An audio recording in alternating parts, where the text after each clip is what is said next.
Hello guys, আমি এখন আছি কম্বোডিয়ার সিহানক ভ্যালি একটি আউটার পোর্টে। এখানে শুটিং এর জন্য এদের লোকাল লোকজন আসছে, তারা এখানে লোকাল খাবার দাবার খায়। তো আমি দেখে রীতিমতো এটা কি ধরনের খাবার তারা খায়।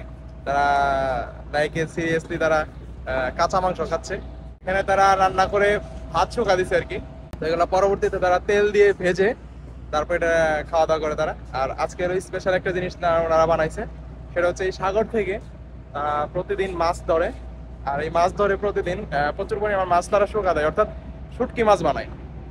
কিন্তু শুটকি মাছ জিনিসটা কমন হলেও আজকে তারা যে জিনিসটা আমি দেখলাম আর কি, সেটা একদমই কমন নয়। তারা তাজা মাছটাকে কেটে টুকরো টুকরো করে সুন্দর পিস পিস করে তারা এমন একটা রেসিপি বানাইছে যে তারা সেটা তাজাই খাচ্ছে।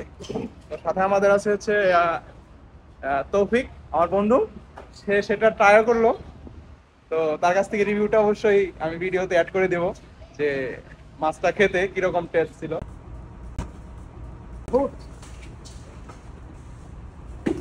তাজা মাছ, সাথে মরিচ, পাতা, রসুন, পেঁয়াজ, soya sauce, everything they can mix.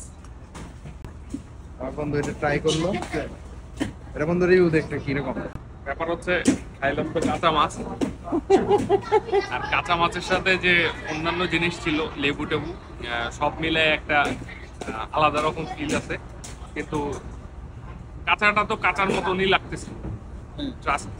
কিন্তু এখানে কোনো হচ্ছিল স্মেলটা নাই, মাছের স্মেল নাই, মাছের স্মেলটা নাই, গন্ধ নাই। কিন্তু গন্ধ নাই, শুধু কাঁচা যে খাইতেছি এটা ফিল করতে পারতেছি। ফ্লেভারটা আছে এই হ্যাঁ।